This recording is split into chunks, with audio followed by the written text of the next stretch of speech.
The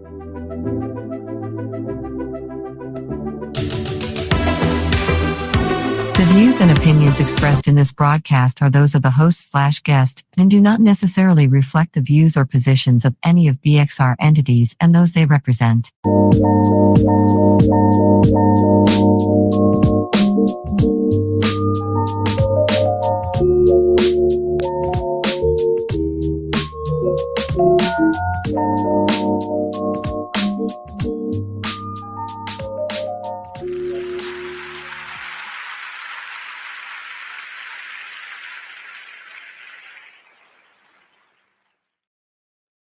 I was trying to share the show out while we were talking. Welcome, welcome, welcome, people. Oops, I didn't shut my door. While we were talking. 1 second, people.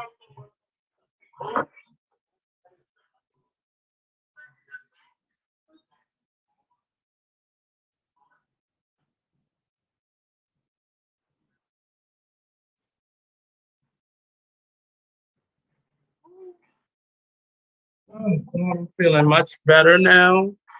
There's still too much light in here. Feeling much better now. That's better. How's it going, people? How's it going, people? How's it going? How's it going? How's it going? I'm here. Oh, this week has been different in so many different ways. And I'm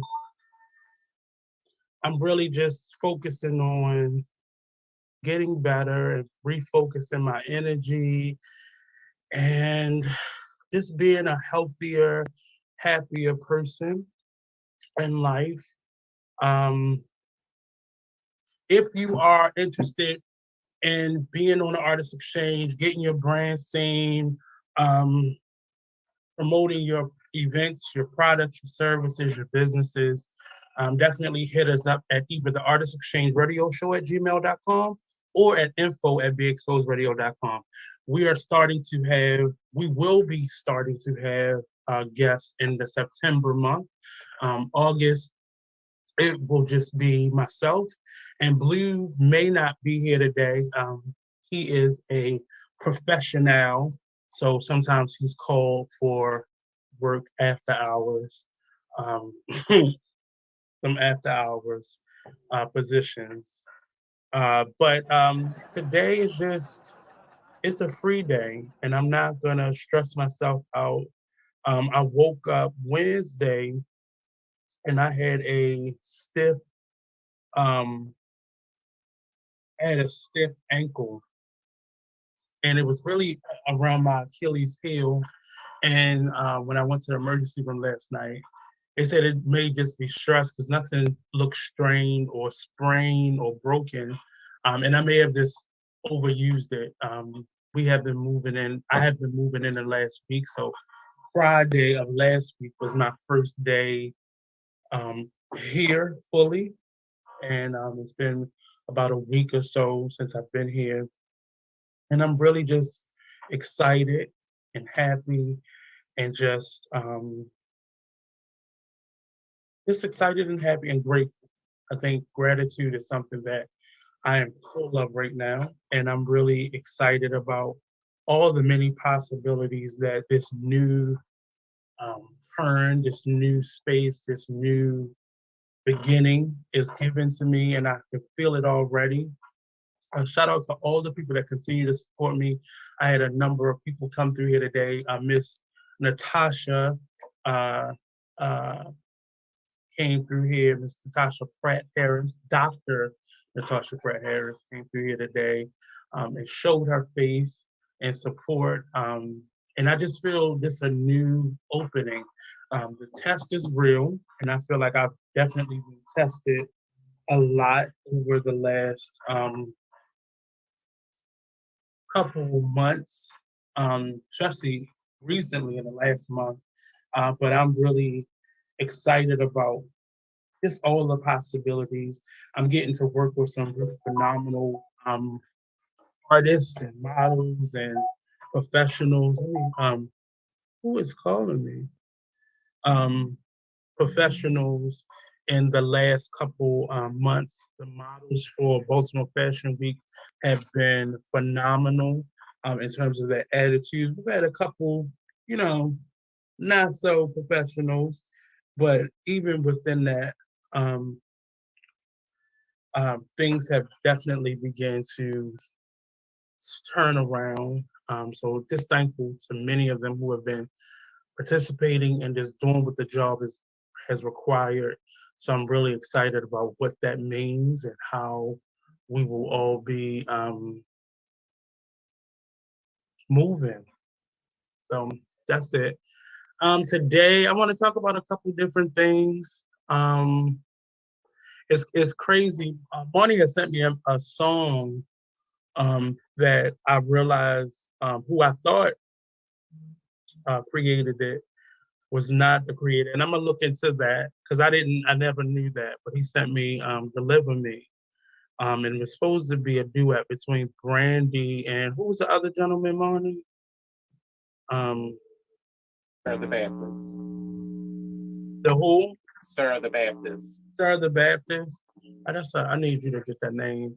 But um, and allegedly they were in a relationship and he cheated on Brandy and all that. Uh, but that song, I listened to Leandria's version of that song and a lot. And it's an interesting song because it's more of one of those plea type of songs where you are at a space of just needing to be delivered and you're really searching for a breakthrough. And I thought that this move would break me in a way that um, I wasn't prepared for. I'm not, most people who know me know that change is not something that I do well and something that I enjoy. I'm a creature of habit, and I um, say that in a way where I do move forward and I do change and grow and accept new opportunities, but the the, the position of change, where change brings us, is not an always comfortable space for me because I had to learn how to, despite what I like and what I do, I've had to learn how to break some habits, separate myself from individuals, and just grow in abundance. And because of that, I'm learning how to just adjust how I move. um, Not necessarily, and I think some people think you need to continuously change who you are. At the core, I am Nate. I am a supportive friend. I'm a supportive person in general, supportive family member. I'll always be there when people need me to be, for the most part. I'm learning how to say no or I can't when when it's hurting me or when I just can't do it. Like this weekend, it was really hard for me to say no to so many different things. Um, but I knew I had to figure out how to do those things. And when you are obedient to your calling and to you know, um, your journey into God, things open up and things become available to you. So I have a tendency not to stress anymore. Sometimes people take that the wrong way, as if I don't care or if as if I don't have concern for things. And that's not the truth. The truth really is I am my patience and my peace and my calm is definitely for my sanity and for my well-being. And there are moments where my hot temperature and justifiably shows itself because sometimes it's called. Sometimes people need to see and feel and understand what they've done because often people um, they speak on your reaction to things as if they weren't the cause of it, or they speak on things that you've said or you've done in a reaction mode, because they have not taken a good responsibility in what their role or their assignment or their actions were. And I'm learning how to not focus on people. I had a great conversation with an old friend yesterday, um, who hopefully I can get her on the show soon. Well, she was on the show. Tavon, she was on the show last month.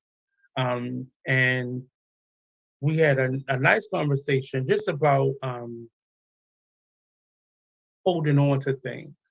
And sometimes when I speak on things, or in today's world, when we speak on things, people accuse you of holding on to it, but sometimes that's the way you're letting it go, by speaking on it. And I guess that's the topic for today.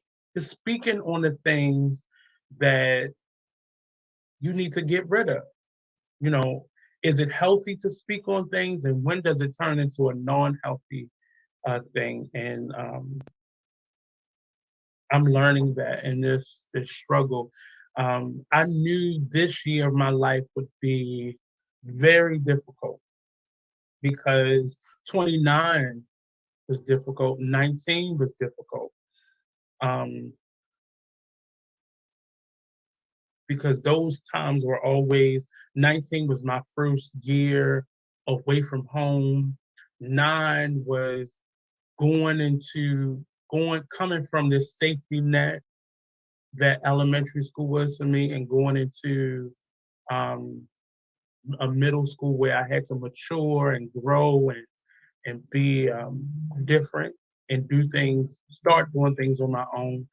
29 was a age where um, 29 went so fast that I really can't remember a lot from 29, but I know it was the year before a lot of stuff, a year before a lot of firsts. So that quiet before the storm life lesson became extremely real to me at 29. What I'm starting to realize at 39 now is, you know, things that we want to change, you plan to change. It's time to actually make it happen. It's a time to actually make. First of all, I'm not 52. I'm 39. You're 52. Um, So let's get that together. Monty has a lot of jokes. And if you want to add to the conversation or make any comments or remarks, definitely call in at 443-642-9403. Again, the lines are open at 443-642-9403. And you know, being at peace, most people think you are in a certain place in your life to have peace. And you can be in the midst of a chaotic storm. Befitting that the last couple days, last week or so, it's rained practically every day. But in the midst of a storm, you can be in your safe space. You can be in a calm space and really, be good with, you and what you want and your desires, and really, my glasses stay dirty. Um, yeah. Um,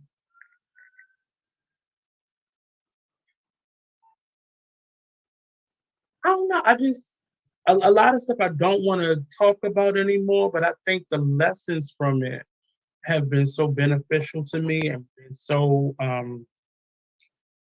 just thought provoking. It makes me pause a lot to experience it. This past week for me has been,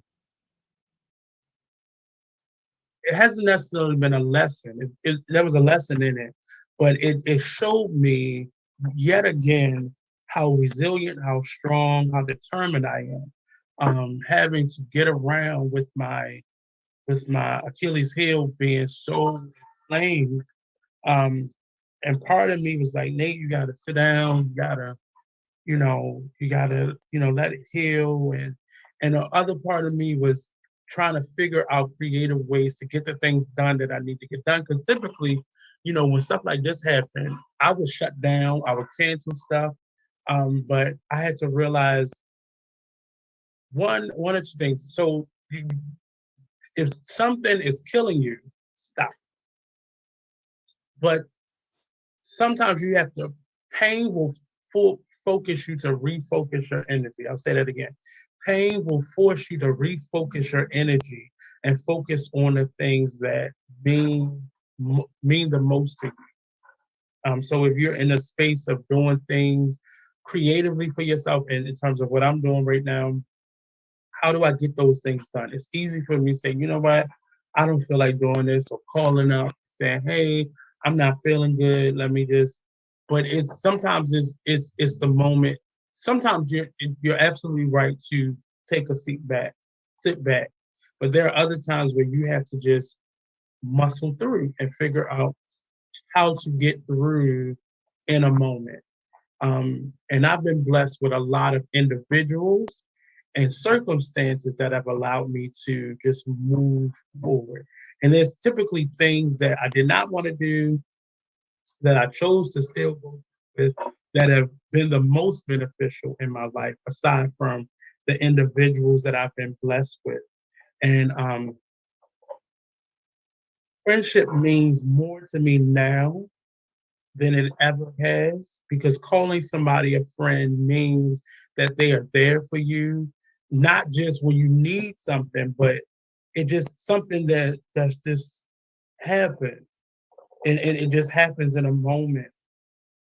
And I've had friends come through when I was, at my brokest points in terms of internalness, and been able to just bless me with their presence, or with their time, or their energy, or their man powers, or their hands, or whatever, and just be there in that moment. And you know I'm starting to look at friendship much differently than I ever have. I was never a person that was so hyped over friendship. And that's one reason, because it came to me so easily. I made friends so easily without even having um, to do anything. A lot of my friendships happened because of environments that I found myself in creatively, um, or non-creatively, really. But I'm learning to count friendships in a different way than I ever had before, because, um, yeah, it's just different for me. What I had planned on talking today with Blue about was just change in general. Um, and why is it so hard for some and so easy? Some people I know, change is an everyday thing for them. It matters to them. Like, I have a friend who can just move, or be, or have things happen from second to second, and he's fine with it. He can thrive in that. And for me, I look like I'm fine with it, but just understand, I've given that decision so much thought before I had to make the decision. Because sometimes I just find myself daydreaming, and thought about life and certain things about my life, and just my life in general often. And something has popped up in my mind, and because it did it so, naturally, I would find myself focused on it and thinking about it. And it really, well, I ultimately will make a decision, and then somehow I'll store that decision away for when I have to make a decision like that. And then, like, even moving, I have prayed to God to put me in a space and to remove people and show me who people are, and place me where He wants me. And now I'm sitting here. Um, and that is the part of change that I had to like get real about, because I was asking God in my prayers for things. I was asking for things, and then when it would come, it did not come in the layout that I prayed for it in, but it was what I asked for. And the what I asked for had to be discovered in that change. Um, and even this space, as new as it was a part of prayer. So when I when I had to move, when I had to make the decision to move, it really it was everything was easy, even though um I had not really planned for it. And it was easier. Had I planned it, it may not have gone as smoothly. Things may not have lined up. The people would not have lined up the way they did, because I really didn't have to call anybody to help me pack or help me move. Things lined up and the people were there in place when I needed them. I'm learning how to plan more and better. I'm learning how to um, refocus that energy and really give into just the spontaneity of life. And I was always a person that played it safe. And I did some adventurous things, but again, like I said, everything was planned for. Um, everything was thought about before I um, did it, or before the decision was put in front of me. I already thought about that scenario. And I do that. I don't know where that came from in me, but I just always what ifs were always floating around in my head, and I would think about it, think about it, and discover ways to get out of that box or reignite that box. And it was just an interesting process. It has been an interesting process seeing it unfold in this part of my life, because before I would fight it because it did not look like what I was asking for. I didn't associate the prayer that I may have prayed a month ago, 2 days ago, a couple minutes ago, with what was being presented to me. And now I'm learning that when things happen, whether it looks like confusion or change or whatever, opportunity to step back and look at it before I jump into a reaction or even a decision, because then I realized, oh, I thought about this before. So let me do this, let me do this, let me do that. And that's how this move was for me. Um, it felt like I had already been there and already had thought about it, the way as though I was able to sit back, and the month that it took me to really move, I was able to pack up everything in my mind, know what had to go where. And despite it being kind of a bumpy end of the road, it was as smooth as it was, I would say, because I had thought it out. But that's my conversation on change. Um, if Blue can't chime into the conversation today, I'm gonna continue it next Friday. Um, and we're here. I've been planning for this. I'm gonna say for 2 months. Um, and next year, hopefully, I'll have more time. Sean asked me back to do Baltimore Fashion Week next year as a designer, and I hope to um, really be in a position where it's bigger, it's more me. I can put more into it. Um, so Fashion Week is here. Tomorrow is the Impact Awards, and this coming week.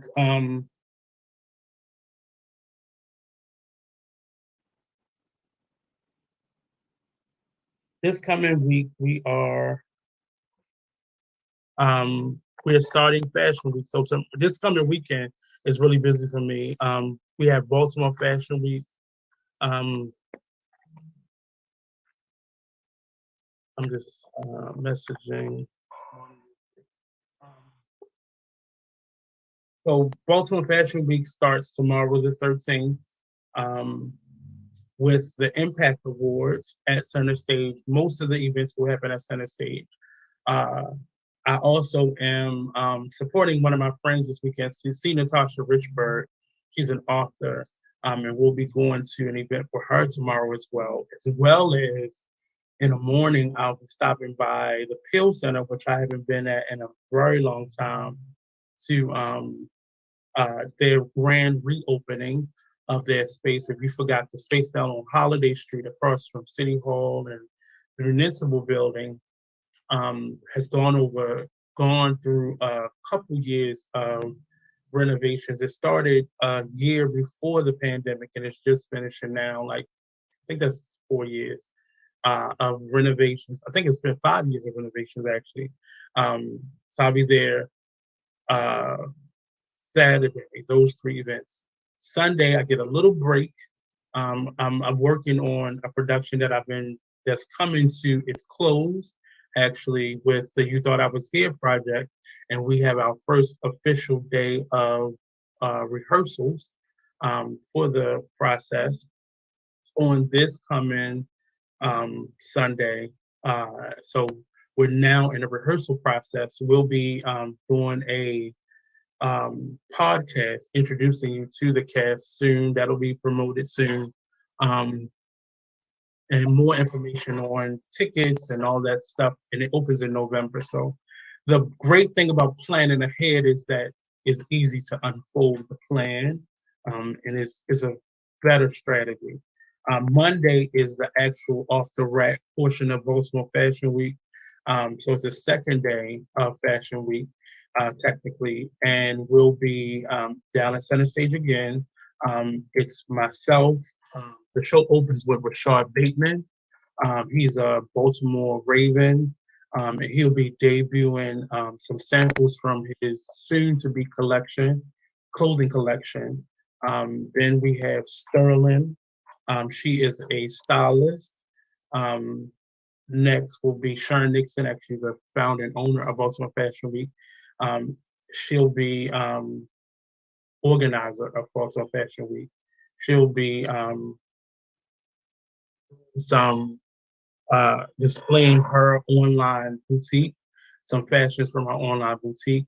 And then I'll end the show with some accessory looks that I've created specifically for the show.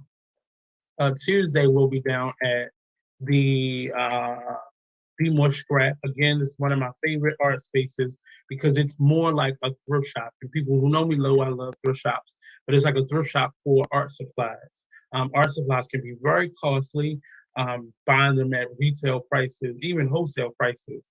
But this space is dedicated to students and crafters, artists alike, that gives individuals a cost-effective way to buy and source art supplies. So we'll be doing a live question and answer from Be More Scrap down on Bar Street. I don't believe there's anything on Wednesday. Thursday, I believe it's an interview with all the designers and some models. Friday, there's a meet and greet at a restaurant. I believe it's out in Randallstown, I believe. And then we finish the week off, break on Saturday, and then on Sunday we finish with the designer showcase, the big fashion show. Most of the activities, with the exception of the virtual Thursday, Friday at a restaurant, Tuesday at Be More Scrap. Everything else will be at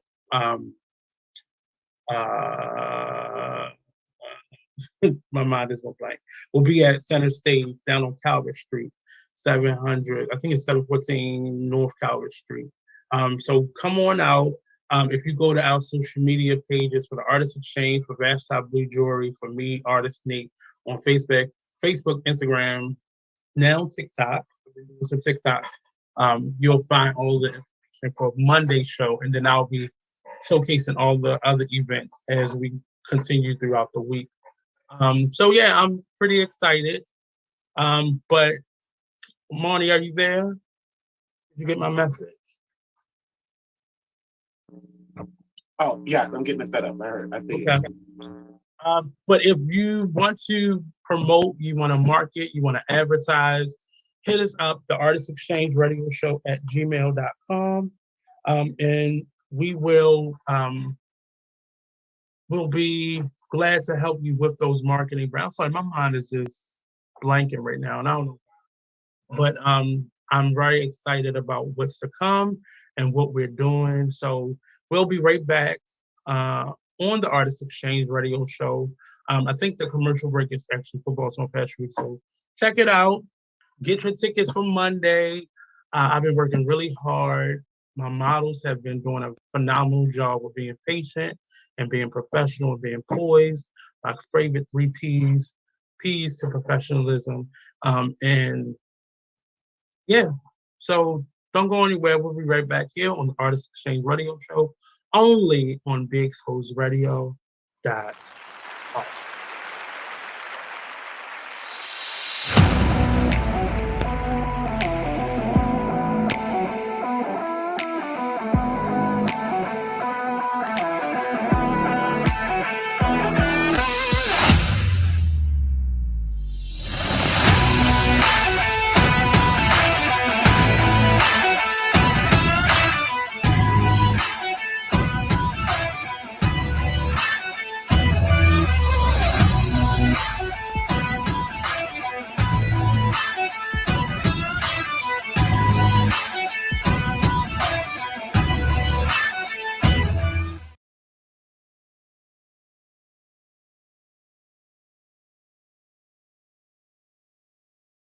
This was my boy,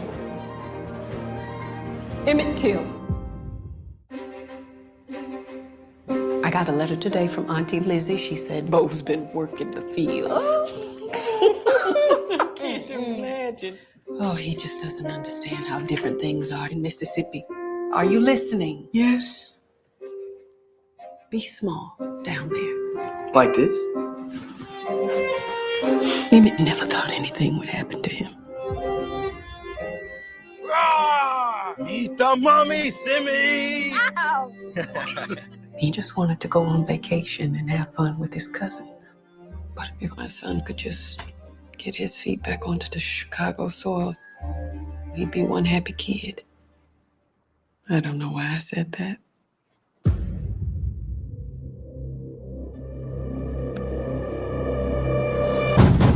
I want to talk to you about that boy. They've come for you.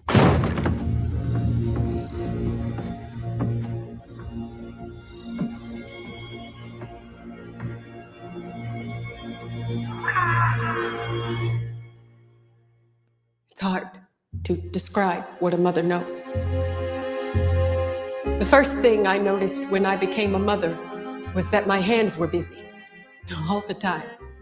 My hand knew him with my eyes closed, just like I know his laughter in a crowded room. It's the same thing when you know all of someone. This was my boy, Emmett Till. The body of Emmett Lewis Till has been found dead. Can I at least just fix him up a bit? No, they have to see it for themselves. You tell me, Mamie, how is risking your life gonna help Bo? Those pictures of your son change people's lives. I can't look, baby. We have to. The lynching of my son has shown me that what happens to any of us, anywhere in the world, had better be the business of us all.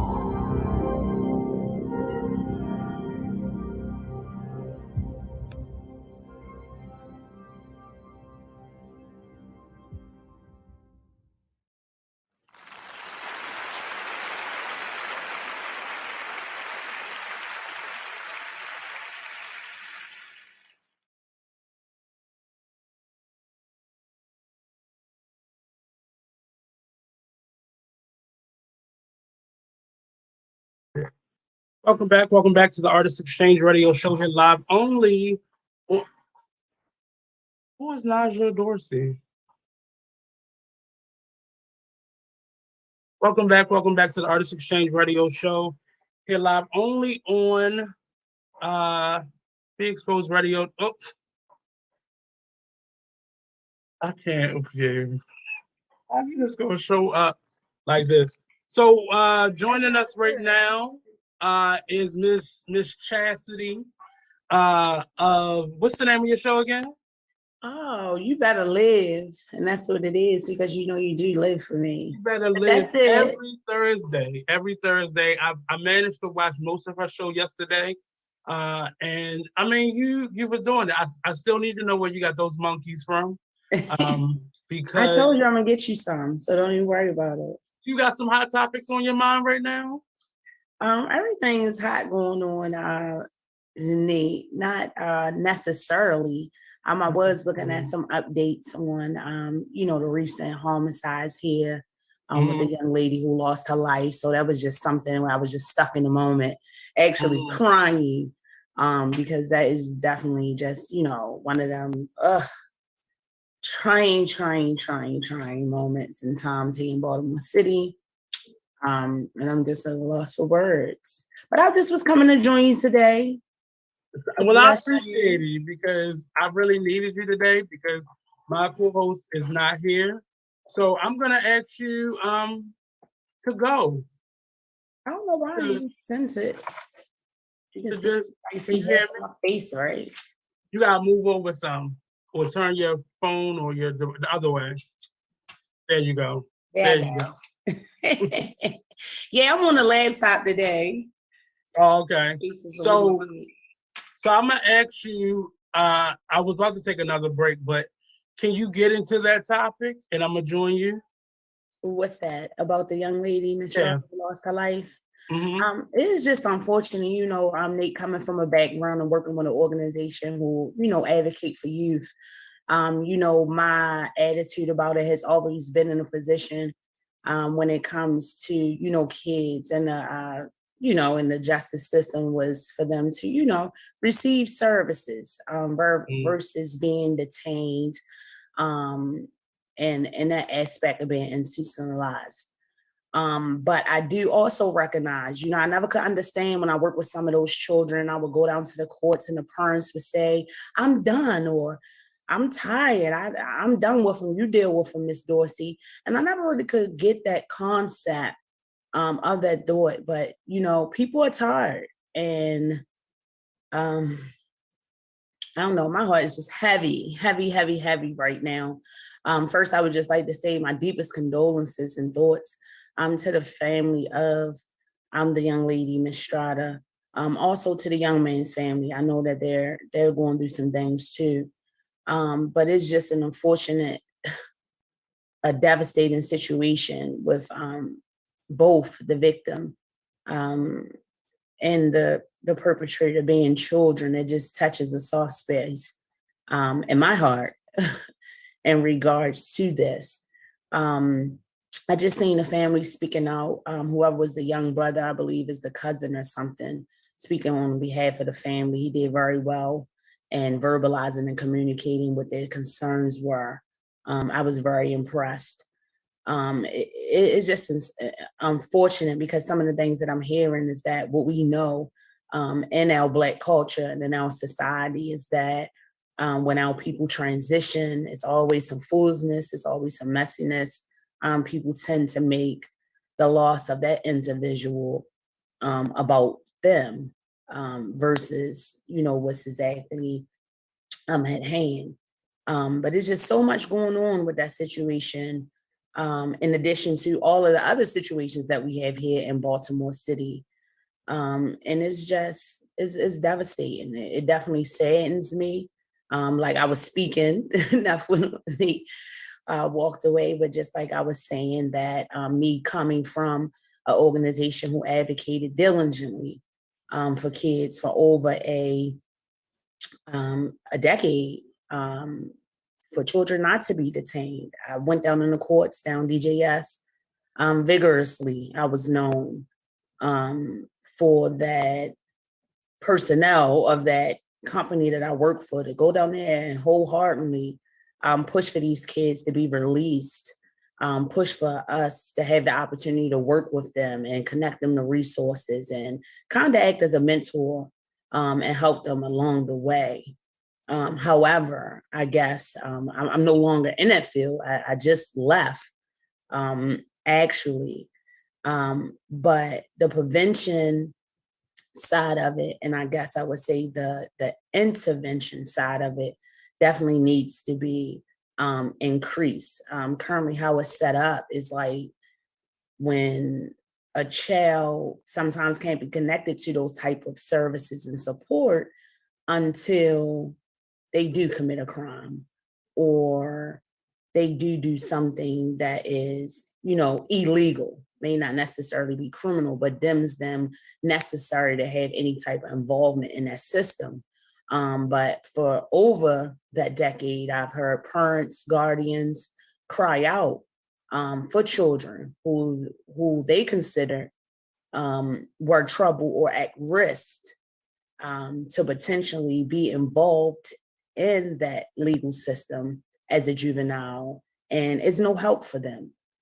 So for this young man who was involved in this case, I don't know if he had issues before that people were trying to address, but just in my experience of, working in that field of advocacy, I would assume, I hate to assume things, but it just speaks to me and says that there has definitely been issues before. Yes, this is definitely a drastic action to think that a 9-year-old would take a gun and deliberately shoot someone as a means to address their conflict. Is just disheartening. When you see stuff like that in our city, we see it with the adults. No one has any conflict resolution. No one has any very poor coping skills, very little communication skills. And then, of course, mental health plays a big part in that as well, as a lot of people with mental health issues and concerns that don't get addressed. So it weighs heavy. It weighs heavy, especially being a proud Baltimorean, born and raised, still here, trying to do my thing. Definitely, I am doing my thing. I ain't trying, but I am. It weighs heavy on you. It weighs heavy on you because it's a shadow that is kind of always clouded over your spirit. If you're in those fields, teachers, everyone who works with kids, we understand it. We understand the disconnect. Even with the families, just like I mentioned, I would go down into these courts. I had mothers, fathers, guardians, everyone. Basically, I would say, you got to show up for them. You got to support them. But not knowingly to me, they've always been there, showing up for them, always supporting them. And they just was tired because they were feeling like that Department of Juvenile Services was basically just, slapping them on the wrist and not really getting to the hindsight of what the issues are and really connecting them to the support and the services that they need. A lot of things are mandated through the court orders for the juveniles, as far as like the regular conditions, going to school, reporting to see their caseworker, which would be the probation officer in the adult type of setting, things of that nature. But things that we think would be essential far as therapy or counseling or different things of that sort, a lot of that takes consent from the parents. So you would have parents not wanting to take advantage of that resource, or basically a child with no support, just basically not willing to participate in that resource or whatever, in that connection.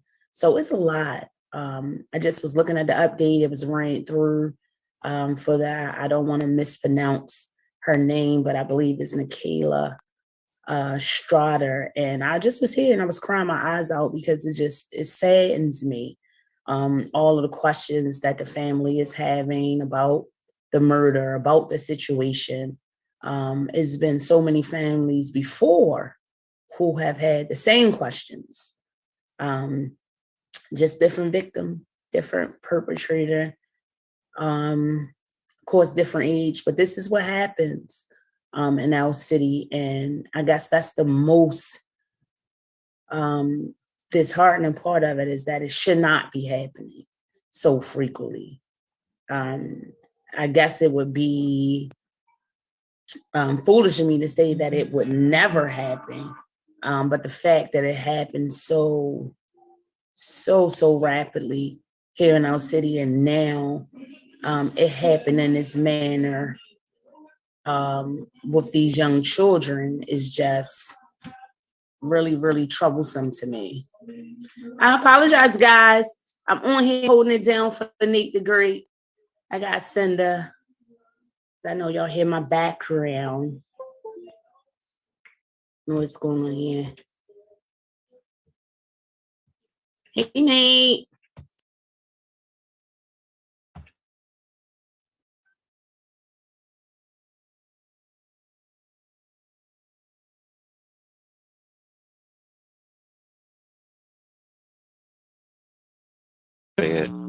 He needed a few more minutes.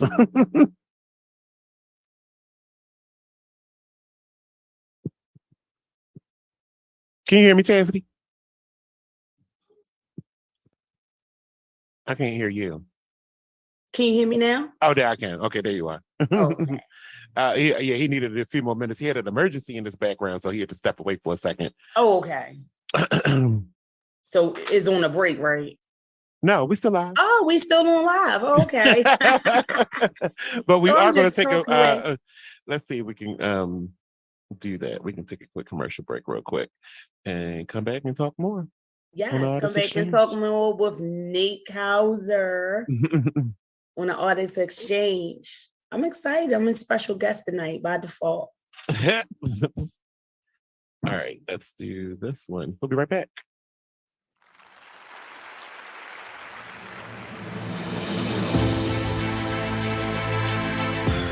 Where I was at. It said, this weekend I've learned a valuable lesson. This past weekend, I learned a valuable lesson about ownership, self-respect, and unfortunately, doorkeeping.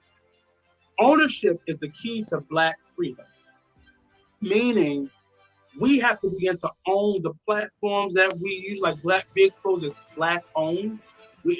And not to say that it's limited to only Black hosts, but it's Black owned.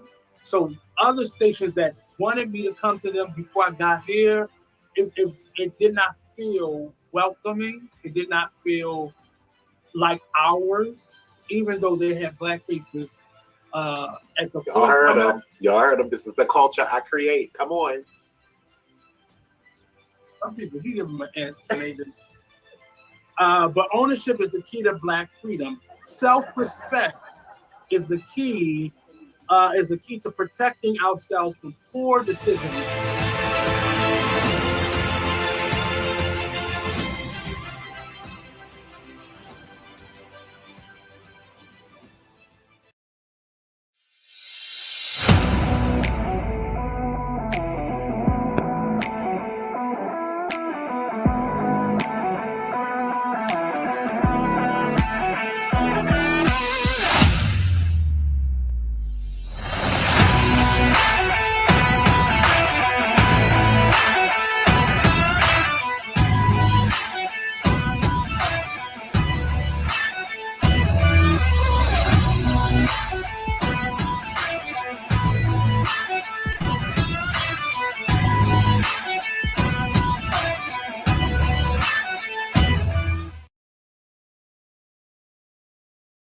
This was my boy, Emmett Till. I got a letter today from Auntie Lizzie. She said Bo's been working the fields. I can't imagine. Oh, he just doesn't understand how different things are in Mississippi. Are you listening? Yes. Be small down there. Like this? Emmett never thought anything would happen to him. Meet the mommy, Simmy! Ow! He just wanted to go on vacation and have fun with his cousins. But if my son could just get his feet back onto the Chicago soil, he'd be one happy kid. I don't know why I said that.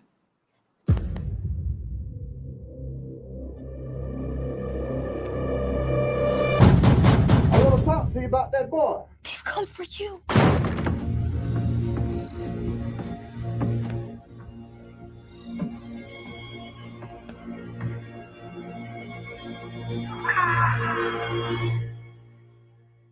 It's hard to describe what a mother knows.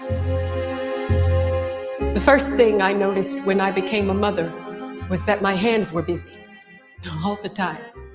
My hand knew him with my eyes closed, just like I know his laughter in a crowded room. It's the same thing when you know all of someone. This was my boy, Emmett Till. The body of Emmett Lewis Till has been found dead. Can I at least just fix him up a bit? No, they have to see it for themselves. You tell me, Mamie, how is risking your life gonna help him? Those pictures of your son change people's lives. I can't look, baby. We have to. The lynching of my son has shown me that what happens to any of us, anywhere in the world, had better be the business of us all.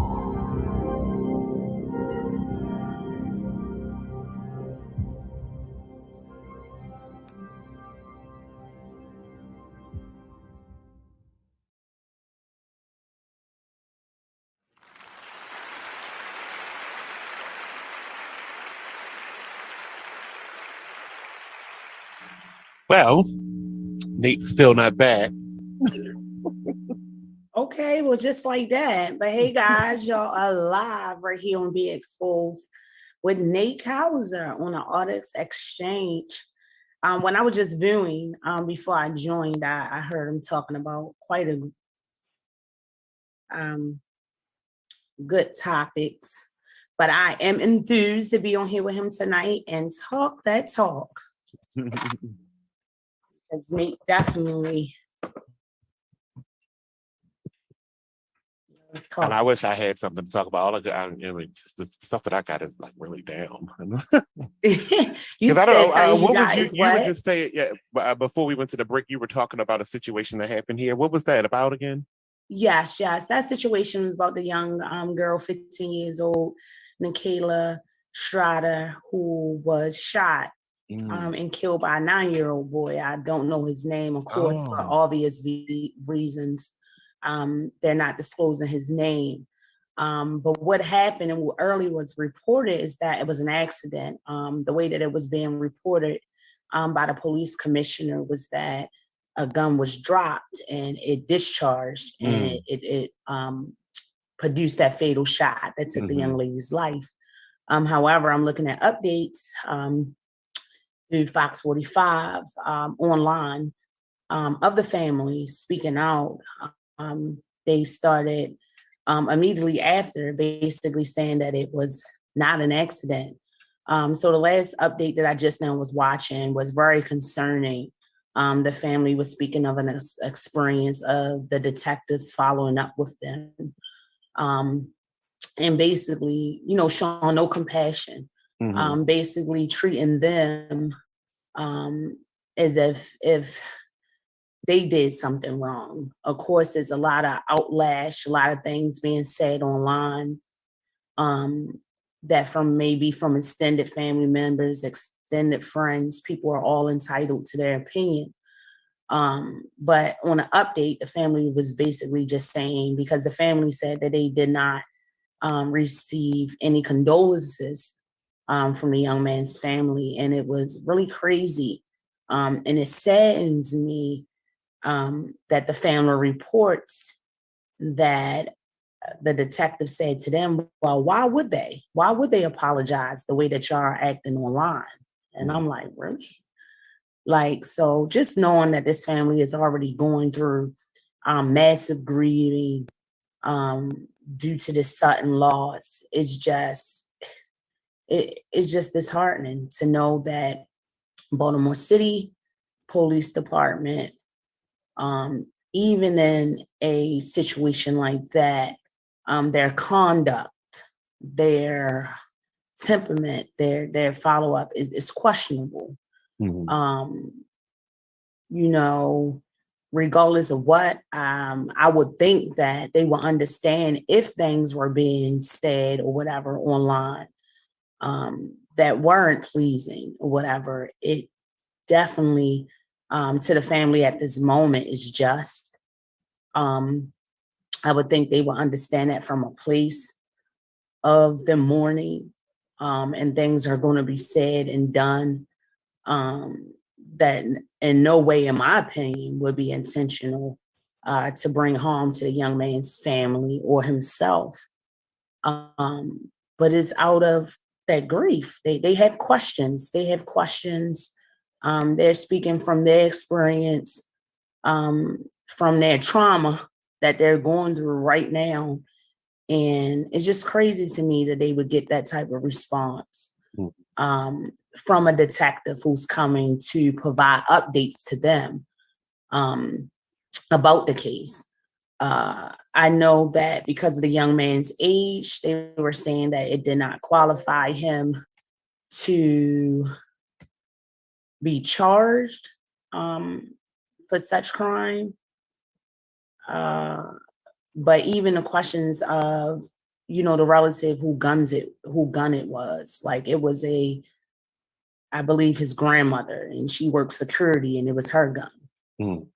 It's just so many questions. It's just so many questions. I definitely stand with them. I hope that the family does get justice. I pray that the young man as well receives the services and the supports that he needs. Because for anyone, and especially a child 9 years old who, because of his age, cannot was not charged because he's not deemed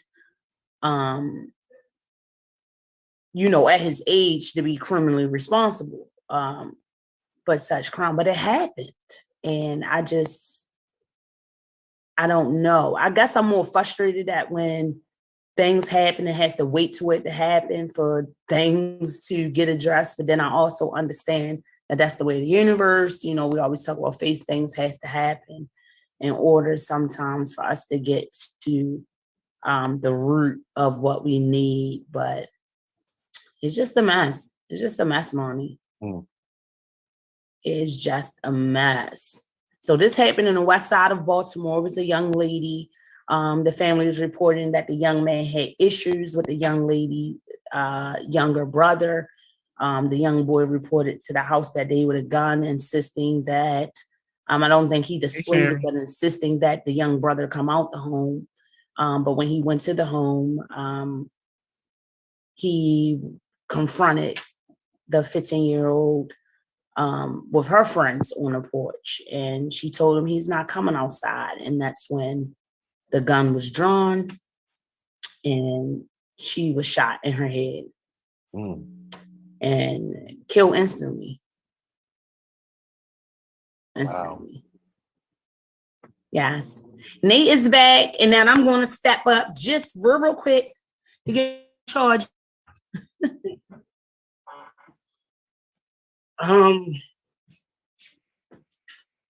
I was listening to what Chaz was talking about. Can you hear me, Monty? Yes. Okay. Yeah, I was listening to it, and it's just the state that we're in.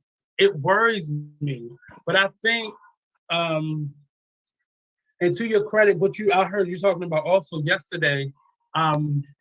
We are a contradiction, and I'm speaking specifically about us being Black people.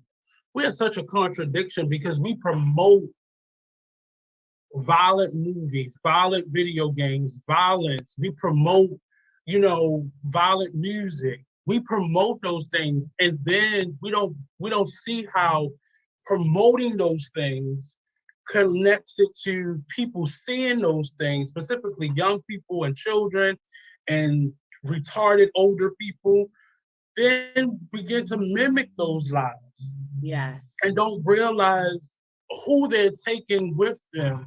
I had to sit about, before we moved out of the first studio, Marnie, on Lexington Street, where we were over top of the restaurant. Before we moved out there, I had to watch the video of my little cousin being shot to death. On up there by Lafayette Market in that area, some boys were jealous of him and shot him in broad daylight, like as bright as it is outside today. And what they did not do it, but would not tell who actually did it. I think my internet is a little choppy. Can you still hear me? Yes, yes. But we had to watch, I had to sit in a courtroom with this maniac of an individual who went off once the verdict was in and he got the charges. Justifiably, he went off because he knew he didn't do it, but he assumed his lawyer would get him off because he didn't do it, but he would not tell who did it. And, I don't like bringing this stop snitching culture, and it's weird because I wouldn't expect for him to do the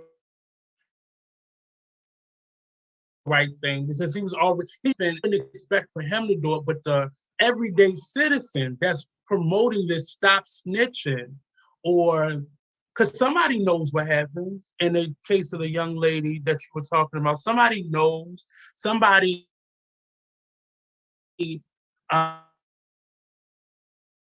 heard, somebody sing, and I have to admit, I was one of those citizens. It wasn't my family. I didn't give it up until they found my grandmother tied up, hog-tied basically, in her apartment about 15 years ago. And it has still left me untrusting of new people and some people I know. But the idea that somebody we know knows what happened and won't say anything. And we know the person who knows something who won't say anything. And it frustrates me that we live in a community that is more comfortable watching this on the news and promoting it than they do doing something about their. Why do you continue to live in neighborhoods like that? I speak about, we have a phone call. Caller? Hi. Yes. How are you? Sharon. I'm good. How are you? Hello, Miss Baltimore Fashion Week. How are you, Mr. Nathaniel Couser? So I wanted to call in. I know, me too. I'm cooking and I'm tired, but I wanted to call in because I was listening to the young lady's speech, and I didn't know all of that took place because I never heard the part about the young kid, or I don't know, the young kid had an issue with the brother. So if you're that young and you're having issues, what could have taken place for you to go get a gun and come back and want to shoot the brother? So you can't get the brother, but you instantly kill a sister. What conversation took place for him to be that upset? There was no conversation, Sean. He saw somebody do this before. He saw somebody else handle a situation like that before. He knew of a family member, close family friend that handled situations like this. And as a teacher, I've had several students say, I'm gonna go get my uncle, he gonna beat the shit out you. Yeah. That mentality happens because that's how they handle other stuff in life. So the child sees it and say, well, that's what I'm gonna do. He knew where the gun was. He knew how to use it because somebody played with it in front of him or showed him how to use it or had him hold it. I can't take that type of parenting. I can't. That's what I'm saying. See, when I was younger and about that age, things of that nature, guns, BB guns, I was scared to play with them. I was scared to touch them. The most reckless thing I did was pay a $1 to ride on someone's 50 dirt bike, through the projects. But as far as weapons and different things of that nature, we were afraid of those things. We knew that those things hurt people. We, like how we said, the mentality on the streets codes have definitely changed. When we see people coming through and just shooting, randomly, not having any concern for who is there, or, their intended target. So, back in my day, where I remember, growing up in the projects, I did just talk 40, so, back in my day, Nate, like I said. But, yeah, we would be around if something was going on, people would come and say, go in the house, get from around here real quick, or whatever else was the case. Like, we didn't have, people just coming and shooting up a whole corner or shooting up a whole area where children were playing, where elderly or women or, basically trying to harm someone that had nothing to do with the matter. But now people just have such a disconnect and such an outrage. And it happens. It happened, but it wasn't to the degree or to the negligence that it is today. Because there were people who would shoot. I remember in the late 80s, early 90s. I don't remember, but I remember people would shoot up people's funeral homes. That's why now, if somebody is murdered, they send the officers to that for that day, so nobody can come in and shoot it up. But those things were not as rampant, but it still happened. But you were actually an innocent bystander. It wasn't just somebody recklessly shooting people. Right. That's why I brought up my cousin, because in that trial, the lawyer showed him getting shot in the back of his head. And I had never seen anything like that. And with cameras now, it's a vivid image. It's not a distorted blur. We saw him walking down the street out of the store and getting shot in the back of his head. And it was the weirdest thing ever to watch, but we are so numb to that. Right. And we still and that's what I'm speaking on too, like the friends or whoever, was there present when this incident happened. My heart just goes out to them, because just like how you as an adult, that was something traumatizing. To imagine what it is for the children. Imagine going there. So it's not only the sight, it's the sounds, it's the smells, all of that. So the part that I'm missing from what you said was what was the incident between him and the brother? I'm not exactly sure. I don't know anything, specifically. Like I said, I just been watching as updates come up and occur.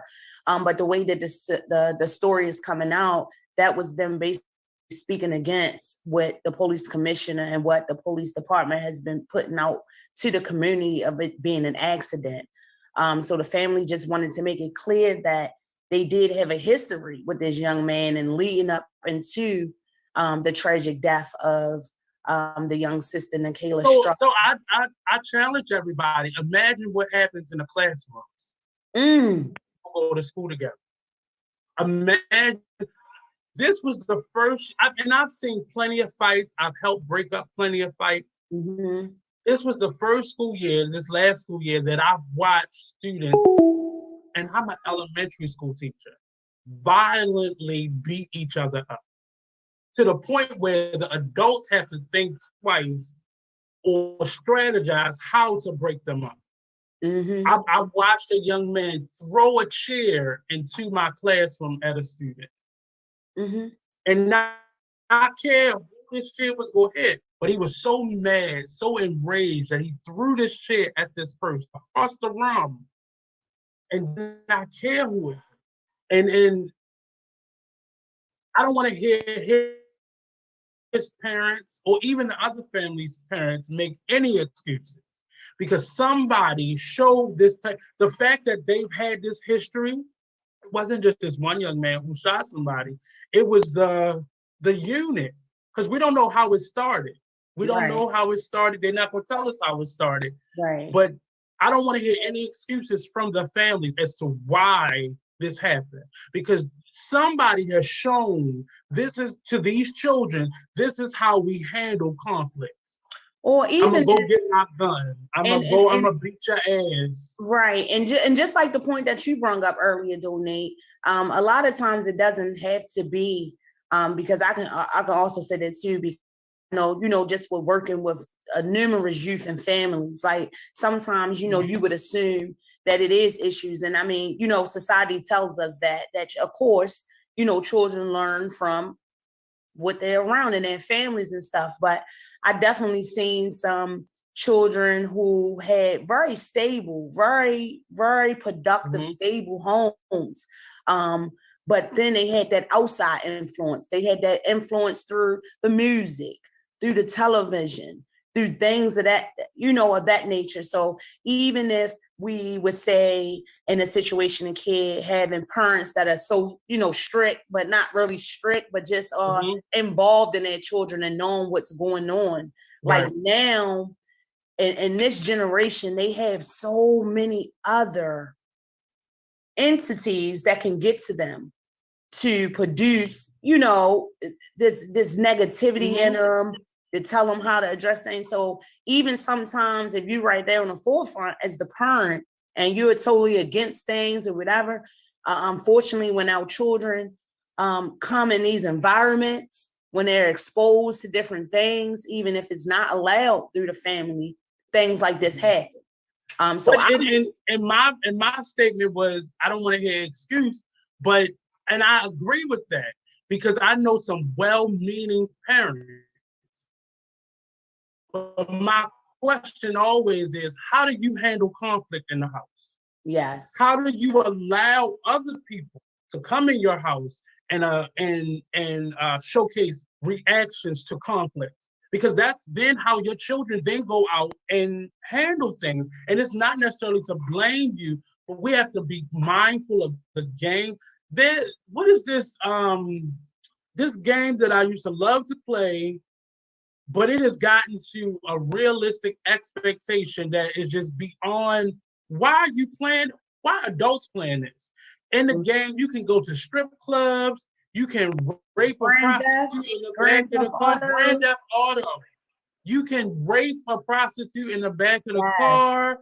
You can run over somebody and you see the blood. My friend, he has this huge TV and he was playing a game. And I was looking, the game was, I was like, oh, this has been updated. It looked realistic now. And I'm looking at the game and I'm like, what the hell are you doing? Like, look, you can rape somebody in the back of the car. All of that. Kill them, shoot them, stab them. And I'm not a person that's overly sensitive. Run from the police. Right, because I played Mortal Kombat and I played those video games as a child. They wasn't like they are now. But I remember, and it didn't inspire me to go out and do anything, but it's just the idea that you have to really be cognizant. And like you said, you don't always know what your children are doing when you let them go to their cousin's house or to your auntie's house or to their best friends. You don't know what other parents will allow them to do, but it's still, you have to be that parent that's too hard on your child. Yes, you do. Because you have to be all in their business. You have to be all in their business. Right. My mother didn't let me, if it wasn't I have both my mother and father have an aunt. I didn't get to go over there. Or my grandmother's house. I didn't get to go spend the night. I didn't go. You have to, and sometimes your children will hate you.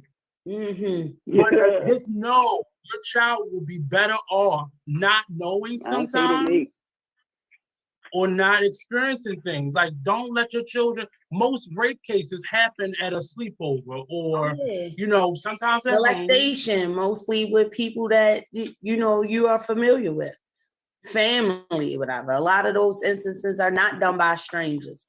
And unfortunately, why you on that? Is that Sharon? Okay. Yes, it's me. Sorry. So I have a question to Sharon. Sharon has 3 boys. Woo. What was it raising them? Well, for me, me being a single mom and working at least 2 jobs at a time, it was hard but easy because whatever I heard them talk about, I made sure they had it. So they didn't have to go outside. I tried to keep them in the house as long as I could. Nobody could entice them. Before they got friends and wanted to go over their friend's house, and then I never allowed that. I just didn't trust people because 2 incidents happened, one with Robbie and one with Antoine. And when that happened, I was like, y'all ain't going nowhere ever. And I meant that until they got into high school. And then it was still hard for me to let them go. Even now, they're like, Robbie's 29 and Roderick is 38 or 40 something. I don't know. He goes, so, and even still now, I worry, although they all drive and they can get around, but, raising 3 boys into men and not having a father presence in the house, I had to wear both of those pants, but I was really strict on my son. Like, if I'm working at night, I need you in the house when the lights are off. If that phone rings more than twice, somebody's getting a beat when I come home.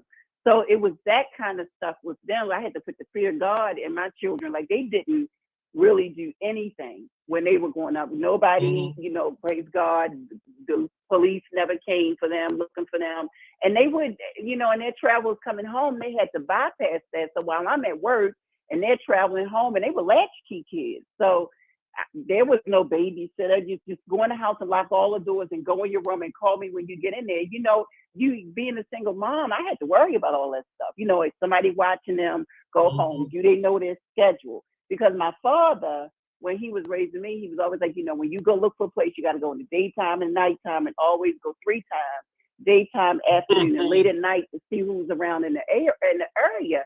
And by them being so young, and they were kind of sort of naive because I didn't know street like anybody else, because all I did was go to work and come home and raise my sons. And I made a point that every weekend we did something together so they wouldn't think about what they were missing from their friends. It wasn't easy, but we made it.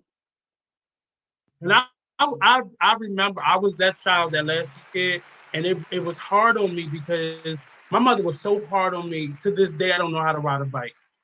And I've owned 3 bikes because she was so afraid because of what her brothers had done and the men that she grew up around. It was just, I didn't know anything till I was adult. Now, sometimes the ones that are grown up, especially the Black men that are raised up like we were, you run into mistakes as an adult, but it's different as an adult because you've seen things by the time, like you've heard things from classmates. So you start learning life a different way. But I'm one of them people, like, the way my mother raised me did not kill me. It did not harm me in a way. I was ignorant to a lot of stuff. So as an adult, I'm learning people differently. So I wouldn't have a chokehold on my child, but I definitely would not allow my child to do certain things, like no spending over no nights. If you have a friend, I need to meet that friend, I need that parent, and they can come here. Maybe possible. Oh my God. But, so was your mother the kind, not to cut you off, but was your mother the kind like, I need to meet their parents? Yeah. Mm-hmm. But they don't. But I still couldn't go there. She had to meet there. They don't. I know people who don't even, people who will call each other friends. Like, my mother knew all my friends growing up. She knew all of their mothers. She had met all of their mothers. I remember one time, one of my friends in middle school, his mother brought me home for the first time. And I said to her, you have to come in and meet my mother, as if she was a date or something. She was like, are you okay? I said, if I tell my mother you brought me home and you didn't come to this door, she will meet you tomorrow. when you come pick up, when you come drop off your child. My mother's gonna. That was the type of mother I had. She would have met her and asked her, "What the hell is her problem, and why didn't she let her know?" And I had lost my money. My mother didn't care. If I had called my aunt and said, "Aunt, can you come pick me up? I lost my key or my bus pass or whatever." I would have had to call my mother first to get her permission to do that. So me just getting a random ride home, or she don't care if your child go to that school. Who are you, miss? And why didn't you call me first? As a parent, you should have done that. But a lot of those things, because we have younger parents now, they don't know to do those things. Or people have gotten so comfortable, a lot of those things. So that's why children are getting kidnapped. More children are getting kidnapped. More children are getting raped and molested or sexually abused or, convinced to do certain things because, and I understand we are a busy generation. Everybody is working 2 and 3 jobs, but you can never be so busy that you're not listening to your child, you're not talking to your child, and you're not paying attention to your child. And I can only imagine how that young lady's mom is feeling or parents are feeling, but I always go back to how do we handle conflict? And I want to know what really happened. Like, I don't want just the cookie cutter and it was a mistake, because there was no mistake. That child didn't live in that home and that gun didn't reside in that home. So that means the child went and got a gun, brought it to here. Where in that was a mistake? And I understand children play with guns, but who showed him that a gun was comfortable? I was terrified of my mother's gun. Yeah, and to my understanding, the gun that was used in the incident belongs to a relative of his who works security. So I believe that the gun, was in the home legally, but it was not secured. It's no way possible a 9-year-old is supposed to know where a gun is, be so comfortable with touching it, taking it out the house, and walking around the corner. And again, I don't know all the specific incidents because I'm just listening at the updates as the families are reporting. But that's what they were saying. They were saying that him, so I think the little brother is about the same age, the little brother of the deceased is about the same age. So it just was like some, little kids. So the brother wasn't there at the time. So he just shot somebody. Well, he was in a house, so it's kind of like he came to the house, like, yeah, your brother or whatever. The way they reported, and she was like, I guess, like, no, he ain't coming out here, like, right. So I don't know if he came brandishing a gun or whatever else like that, but it wasn't as if, she was trying to, fight the little boy. She just was like, no. So I guess she probably was aware of the history and them fighting or whatever. Something that stemmed from around a basketball court or something. I mean, stuff that, kids do. It's crazy to me, though. And I hear you, Chaz, because we both work with children. And I hate blaming parents for everything because I had to get out of that habit of whatever happened to me was my mom's fault or my dad's fault. Well, I didn't have a dad. But it was... I'm just hoping to find out, because what I've now read about this story is that apparently the little boy was in a fight with the girl, the one that died's brother, multiple times. Yeah. And that this could have been like, I don't know how old the other young man was, the little boy was that was in the fight, but I'm hoping this wasn't like a bully situation and this was the extreme of the bullying situation. Right. And unfortunately, a lot of that stuff, because the way neighborhoods are now, children aren't really neighborhood friends anymore. They're normally school acquaintances. So a lot of this stuff happens in school. And unfortunately, because, principals and vice principals and teachers don't want to deal with parents or paperwork, they don't report it. They don't report the problem that just happened. They just fought in the cafeteria or homeroom. They didn't report it. So a lot of this stuff spills over into the neighborhood and vice versa. And often people don't say anything. It was just a fight. We good. But nobody ever talked to those children. Nobody ever talked them down. And that child is puffed up from whatever happened to him. And not to point a finger, because what if he started it and now he's going to end it? you know, because these children can't take retaliation. I can spit in your face for some of these children, and I spit in your face, and because you punch me back, oh, now I gotta harm you. And is they don't have rational mind. They children. They don't have this rational thinking. That's what adults are there to be legally guidance over them. But I always question, and I get it, not all parents have a home like that, but how does that child see conflict? And it may not come from the home, but who watches your child when you're at work? Or, you know, are both parents on the same spectrum with that? Are the parents together? Is it two separate homes? Does the dad's home handle conflict this way and the mom's home handle it this way? You have to know how your child is seeing how to handle conflict, because it will determine how they go out into the street and handle conflict. Like I said, I have too many children who I've heard them tell me, other teachers, other students, what their family member, my uncle will kill you, nigga. So that means they know what lifestyle you or the people that you have them around are leading. They know this. Right. So that's how the way they, if you hear elementary school children talk to each other now, you be like, what? Where the hell did you get that from? What? You say that, you said, I said, I remember when we was about, you know, us just being kids where like we did stuff, even the cursing, you know, bitch and everything. But I had enough sense that when I seen an adult, I shut my mouth. We did that sneakily. Not now. That's how they talk to you. That's how they'll talk to you now. Wait a minute, watch your mouth. But then while we talk about that and just like the neighborhood and having to meet the parents and everything else like that, last year at my children's school, you know, I won parent of the year because and sometimes, you know, I'm always shout out to Fermanel 125. Yes, parent of the year. But it's crazy because our culture some type of way feels like when you are concerned about their children or you are really, you know, just have that genuine love or care for children, like they question it. They question it. It's no longer the village mentality. You can't call nobody and say nothing about their children. I can only imagine that you as a teacher and you are having issues with a child, nobody wants to hear it.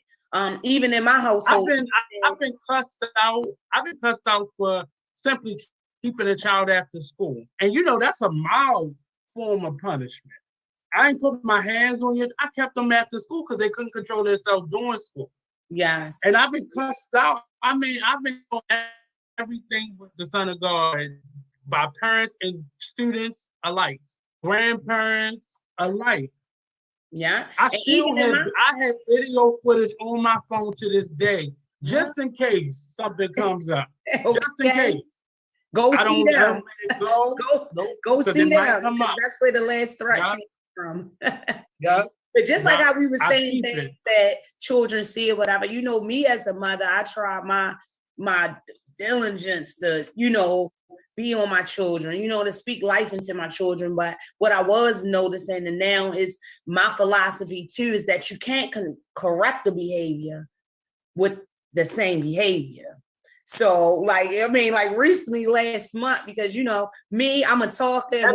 And what she mean by that, if your child got in trouble for fighting, you can't come up there and beat your child ass. Because now we understand why your child was fighting. How you gonna correct the same behavior? You tell them it's wrong, but then that's how you respond. Like how you address the conflict. So that's what I was saying. I was saying I'm not one that is into, you know, the spanking or whatever. I was like that. But I'm not a spanker. My children know that I'm a yeller. So just last month, I was like, why y'all keep on every time somebody do, you keep on being out loud, stop all that yelling. And it hit me. That is what I do. So that's why that's what I meant by that. That's what I wanted to put on. Like, everything is not on the parents a lot of times. Yeah. But we definitely have to be aware that it plays a big, big part. So now so before you go any further, so I get intentions. As a parent, it's never your intention to abuse your child, intimidate your child, put the fear of God in your child. That's not your intention. But how you react to their behavior is why they do that. Yeah. So if you yell and scream, I can tell how a parent handles a child by how a child gets into a conflict. I can tell how their mother talks. I had a mother last year. She told me, she said, I don't yell at my child.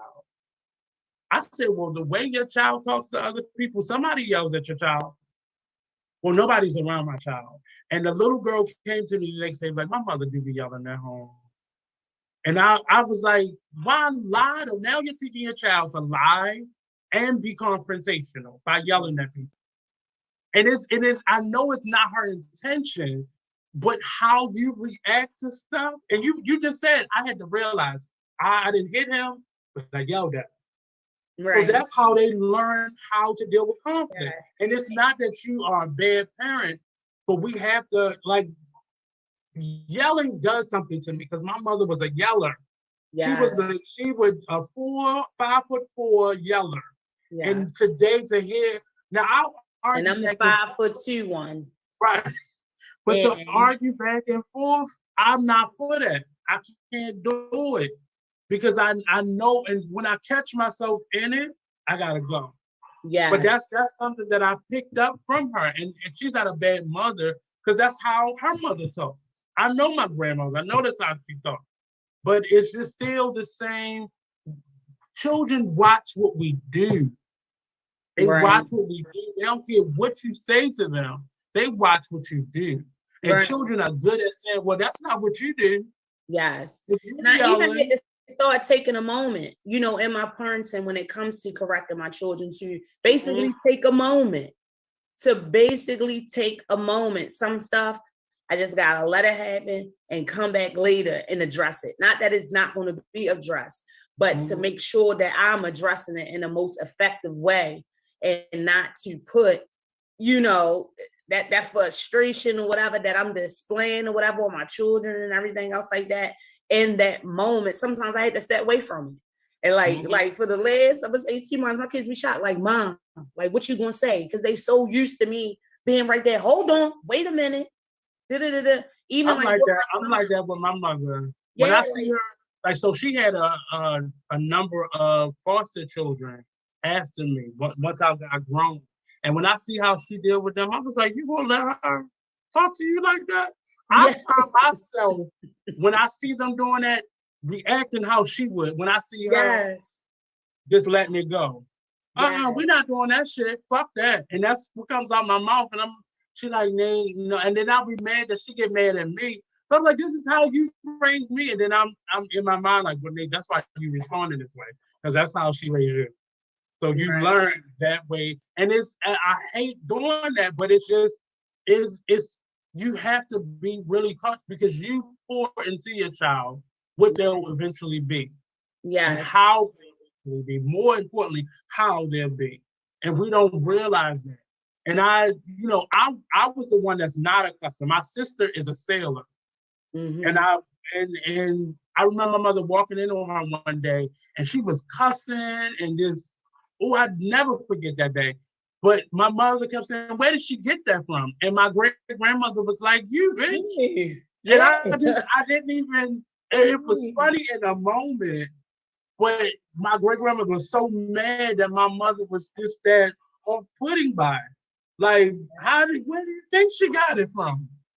And it's just, the intentions are what I pay attention to, but the how, I think, is what we all need to pay attention to because that's why a lot of these young people are reacting that way. If it's not the parent, maybe the little brother got a gun, maybe the older brother got a gun, or the cousin that lives in the basement got a gun, and he's played with it. They may not have told the parents, but they learned it from, it's not always the parents, but they've seen somebody do that. They've seen somebody go around somebody's house and brandish a gun and wield, their power the videos, you know, different things used to be, they, you know, they used to have certain ratings, PG-13. People pay none of that stuff no mind. Because it's on the internet now, so the internet doesn't have nothing. ratings. Kids are not sheltered from anything. It's like they watch whatever, they listen to whatever. You know, I hadn't been in the movie theaters for years. I forgot what movie, but when I went, I know it wasn't a child movie, but people were bringing that. There was a bunch of children there. Yeah. Yeah, like I don't know if I said this before, but you know, my last class, this last fourth grade class taught me a lot. I had a couple students who were addicted to porn. See? And because they, you know, over the pandemic, their parents pushed the phone or the tablet. Hey, take this, get out my face. Yes. I had students who would actively watch porn in class. Oh my goodness. And you know, boys used to do that. Like boys do stuff like that. Yeah. But that's because they've seen it somewhere. Yes. They've heard it. Boys don't just start doing that. They're mocking it. And I kept wondering why they was doing it. And then I walked up on a young man. He learned how to jailbreak. That's what they called it, jailbreak his school laptop. And he was watching porn. And the lady swore me down, they cannot watch that on their laptop. I said, well, you need to figure out what's different with this laptop than the rest of them, because this one can do it. Okay, he got through there. He Googled. But he learned how to, but it wasn't on his computer. He learned how to screen share to his computer. So he was screen sharing from his phone to his computer. I remember on the show, I was telling when virtual classes first started, that's why I stopped, because I had a young man who screen shared to the whole class porn. Same little boy. And I just couldn't do it anymore. I couldn't do it no more. And we have to, as parents, we have to say, my child. So much stuff on them screens, wasn't it? On them virtual classes, honey. I heard it. So I heard it. He must was playing it, and he learned how to screen share. So it was on all of our screens. Now he got expelled because that was child porn. That was considered porn, and he got kicked out. But he still know how to do it. So that's not what stopped him from doing it. The fact that you say fourth grade, 9 years old, and that he had such an intense interest in that. See, it be stuff like that is like issues that people nowadays, stuff that behaviors from children, from people, period, that are very concerning. I mean, I say children because we're speaking on the you know, the school age kids, but even as adults, we see people display behaviors and engage in certain things, and it's very concerning, but people just take it in as the norm. Like, but what happened to me? So you typically deal with like teenagers, right? Yeah, I was. Well, anybody who was involved in the juvenile justice system. The last program that I resigned from was another one that actually dealt with adults, 25 and higher, because what was being shown, like I was speaking on, as far as like the resources and things like that for the youth. And when we talk about these justice systems, when they're minors and they're not, you know, being detained, but they're being sent to rehabilitation programs and things of that nature, some of them for long periods extended of time. Then when they come back into society, they're over the said age, which deems them a youth, and it's no services for them. And the whole time, nothing was ever dealt with. Everything is based on age. It's based on numbers. So like how we know, they say if you're 18, you're grown, you're 21, you legally, you can drink or whatever else like that. But people even having that age are not even at that level, because through their childhood, through the stages of development, they've missed something. So even this 9-year-old, who was involved in this thing, it was something that he needed, that was necessary for his development at 1, at 2, at 3. You know, people don't understand. It's also conflict resolution. They need to, and I'm not going to put stuff in schools because it needs to be taught around school as well. But at first I started with special education high school, and I went to middle school. Middle school is not for anybody. I think we need to just get rid of middle school and just, I don't know what to do with them between that age, but they don't need to be in a building with each other. But when I started teaching elementary school, prior to the pandemic, that school year was the first year I ever had pre-K students. And I learned in Cherry Hill, I learned where the problems start. In that moment, you can see the onset of stuff. And I was able to see like, oh, I think, so when I taught that 12th grader or that 10th grader, this is where it started. And like you said, the resources wasn't there because as in terms of so you were in a program that was adjacent to the school system. The school system, if your child has a problem with attendance or lateness, they don't get a lot of those services because the school system refuses to invest money in a child that does not come to school every day on time. Right. So you're already out of the line for any IEP or special resources for that child because your child isn't coming to school. If you refuse to come and meet with a social worker or a counselor, that then cancels your child out for any resources that they may need.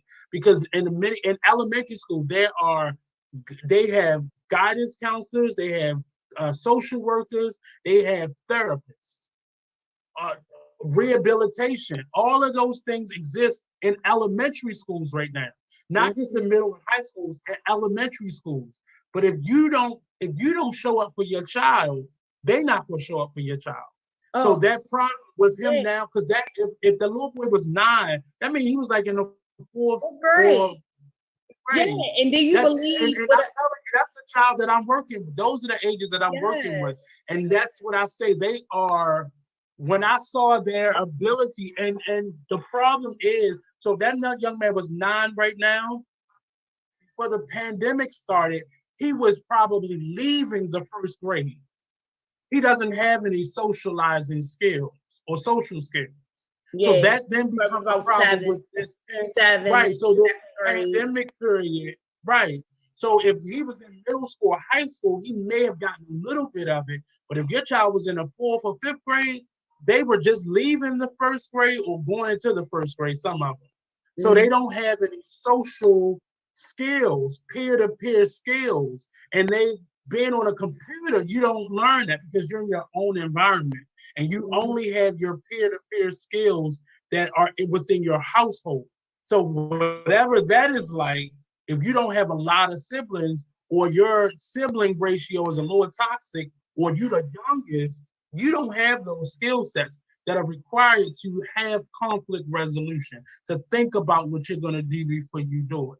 So that may have because I saw I was 4th grade teacher. I saw a lot of them that did not exhibit the skills to be able to conflict resolution or have conflict resolution skills. I didn't see that.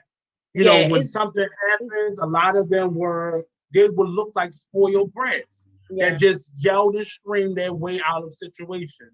It's real limited. You know, like in a generation for us, you know, a lot of people were being raised by their grandparents because of which name. A lot of that had to do with it, you know, like the grandparents or whatever served as the guardians, but far as in that age to be that strict disciplinary, is like the grandparents at that time, you know, they tired. So they providing a shelter, they're providing a home for them and everything else like that, but they not on them. We have a lot of students that are in foster care too. A lot of students that are in foster care, more so than ever before. Or like you said, got a guardian or a grandparent watching them, and it's just not the same level of care that I think it started with our generation, because I think you're like a year older than me. But it just started with that generation of people not being in a home. And it's always been an issue, but I think it became more of an issue in that early 80s period. And a lot of us, but again, we're talking about parents that are 10, 12, 15 years younger than us. Yes. And that's the part that, like, his parents may be like in their 20s. Right. So we have to also understand that. I think sometimes we look at how old we are and just assume everybody else is that age. But a lot of these parents are 22, 23. You definitely have to consider that. And while we talk about that too, and how we talked about, the fault on the parents, like we also have to consider that the parents of the child wasn't taught right by their parents.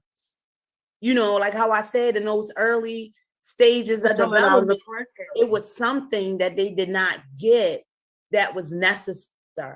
And a lot of times, I think our age range was the beginning of like the crack era parents. Yeah. The crack kid parents.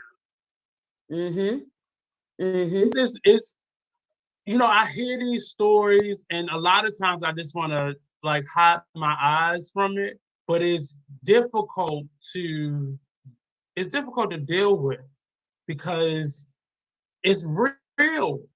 Yeah. It's real. And for me, and I know for you, because you're dealing with these young people on a one-on-one basis.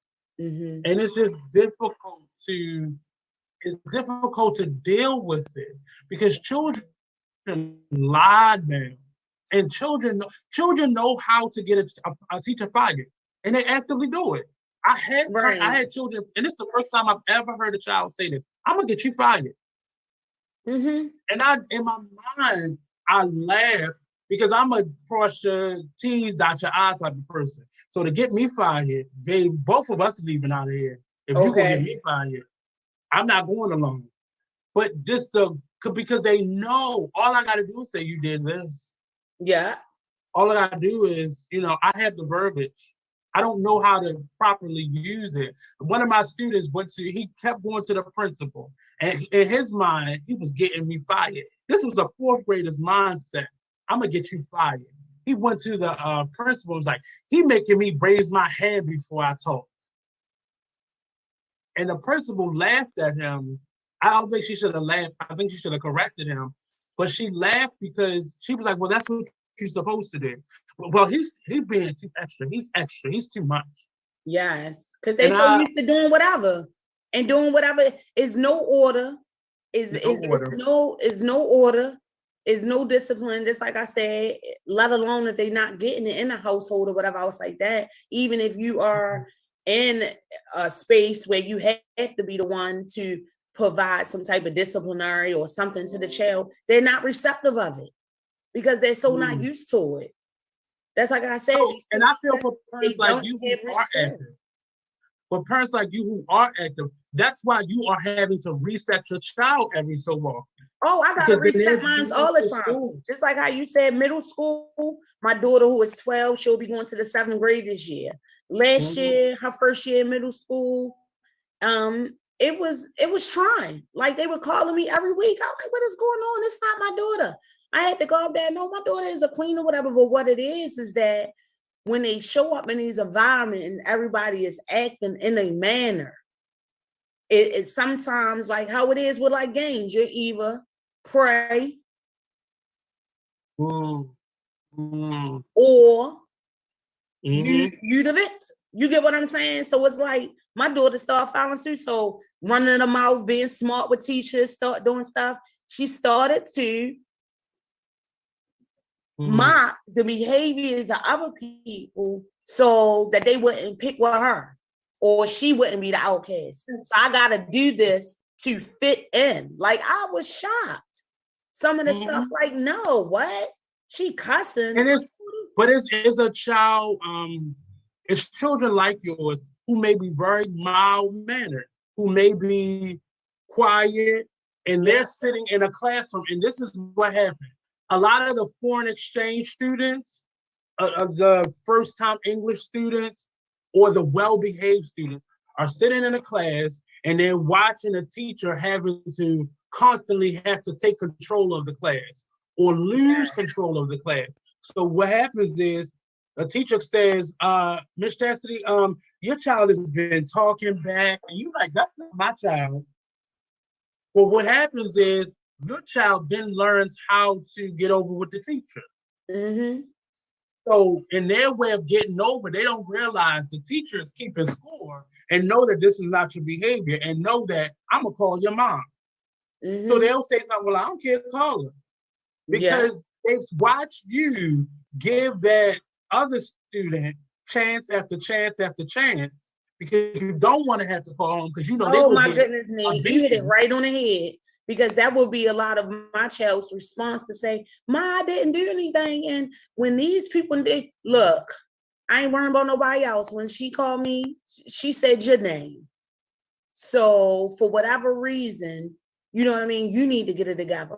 But that was exactly it. Like my child couldn't understand it. Like they be doing this and they be doing that. I do this one thing, right? Because it ain't of you. So it's like it's so accepting of the children. It's a teacher, but it's that teacher trying to make sure that that good child don't turn into that child. Yeah, and I thank them. So that's why you'll get more phone calls than the problem in the classroom. And not only that, because how you just now said is that I'm an active parent.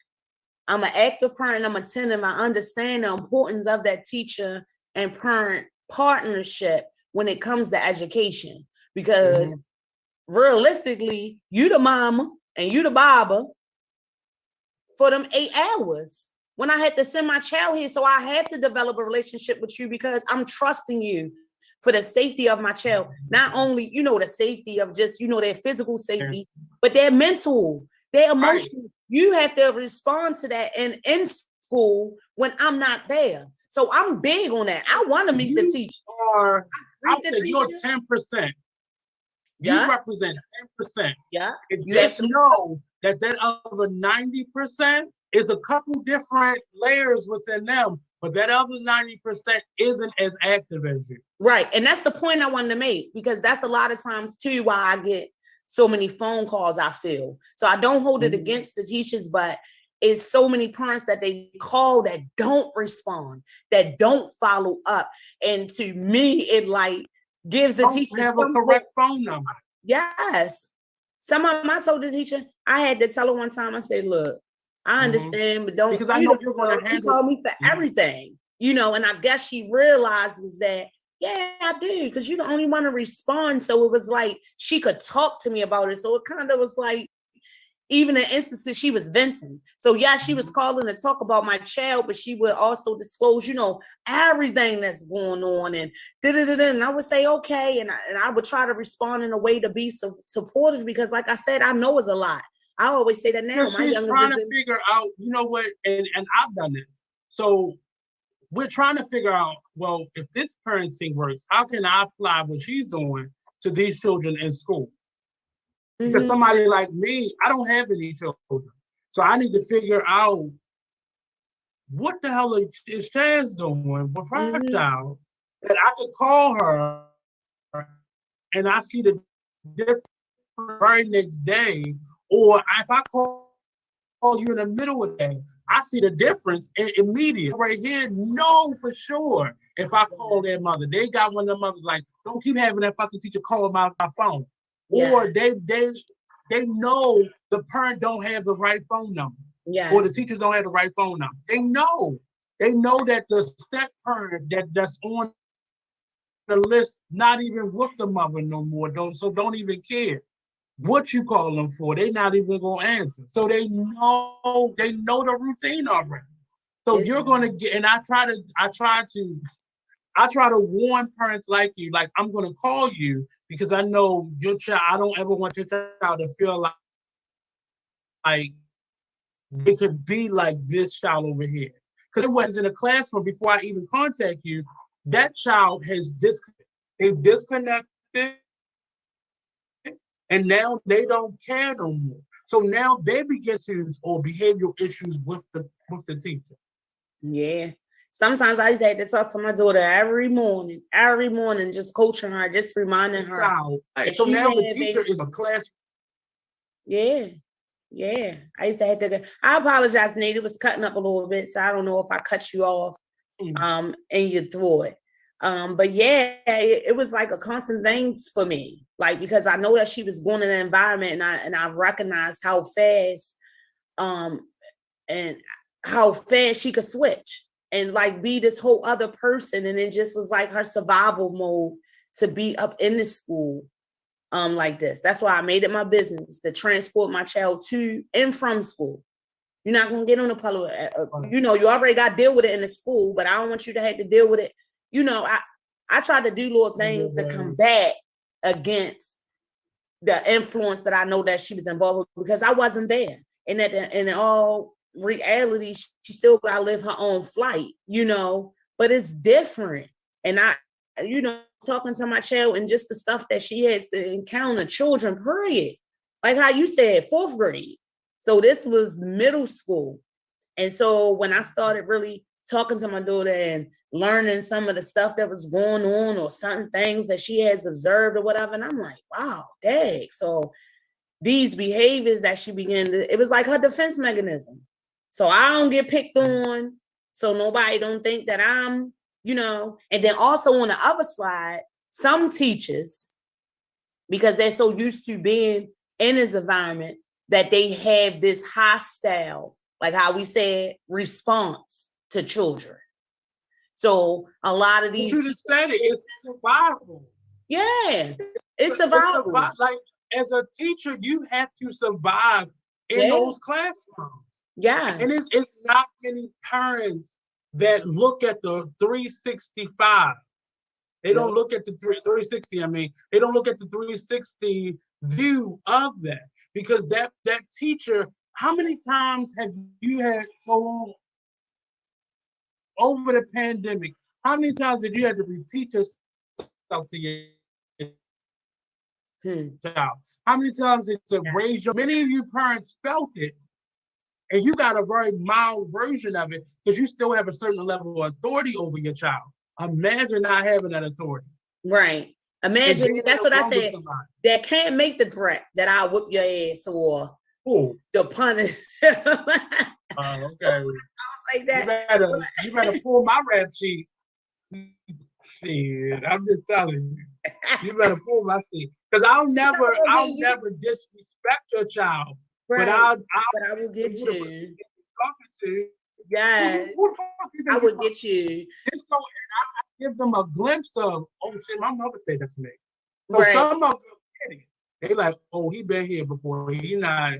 Right. Some of them think because I'm the artsy teacher. Yes, he just flowers and hugging trees. Who the fuck do you think you're talking to? Yeah, okay. But that's what one thing I even had to tell my daughter, because like I was recognizing that, like a lot of the assistants, you know, the women or whatever, the way that they would talk to the young girls, it was all this and all of that, right? So, but I understand that they adapt into their environment because that's what they get all day. So they're trying to correct the behavior, like how we were saying, with the same behavior. And that's why it's always this, you know, this bumping heads. But like I explained to my child, at the end of the day, that's still an adult. I cannot tell you why this adult try to or wants to act in this appropriate way with you, but you are never to go back and forth with this adult. You know what you say to her? This is what I had to tell her. I don't even want to say the lady's name because my daughter had the ways of this girl, but I had to check her, right? You know what you say to her? Okay.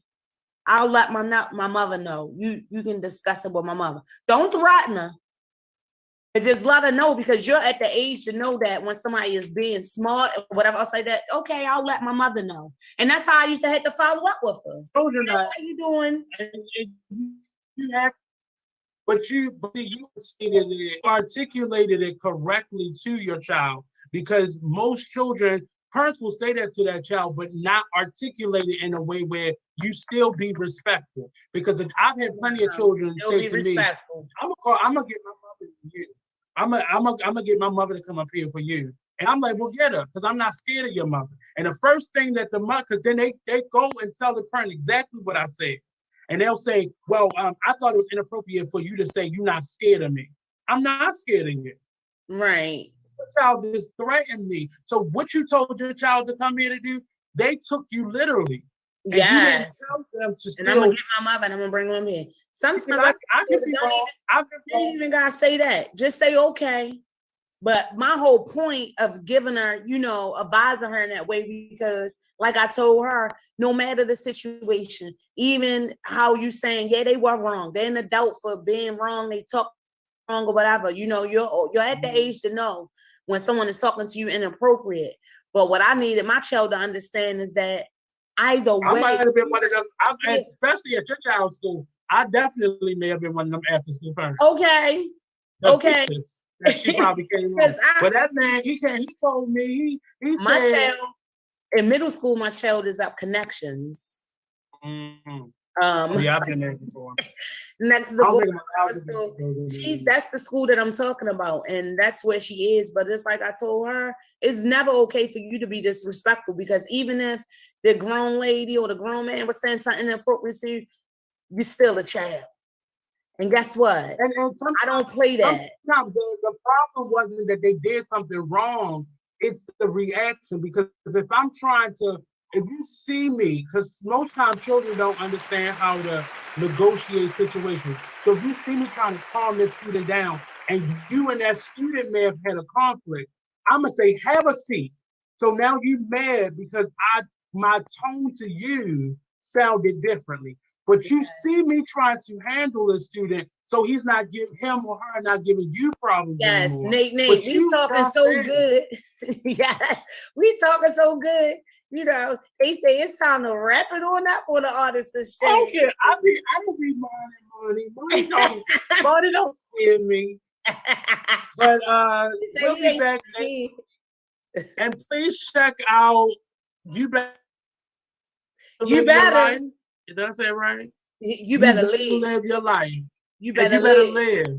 Every Thursday at what time? At 7. At 7 p.m. prime time.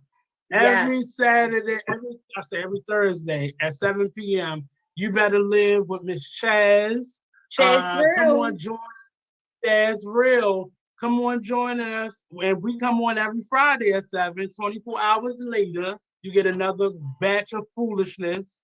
I'm gonna get my 3 monkeys. I'm gonna put them right here. It might be foolishness, but it ain't foolish. Okay, you can, because it has like a lower level. I'm gonna bring it to you. I see you got a new that old school location. Yeah, I'm gonna bring it to you. I'm dead serious. I'm ready to go down to the store now. And I have a ticket for you for Baltimore Fashion Week for Monday. Oh, for real? With the discount of the 21 cents. No, we'll talk about it. But so Nate, it was great to join you. She tried. Yeah, she did. Yeah. No, but I just called me. I got you.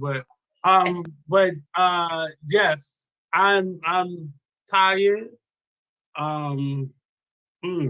Girl, call me. Okay. I might see you. They bring you your monkeys. Come on by. Yes. Come on by. 4709 Harford Road. I'm over east now. Okay. I'm in East Side. What time you there to? Midnight. Oh, okay. I'm getting ready for Baltimore Fashion.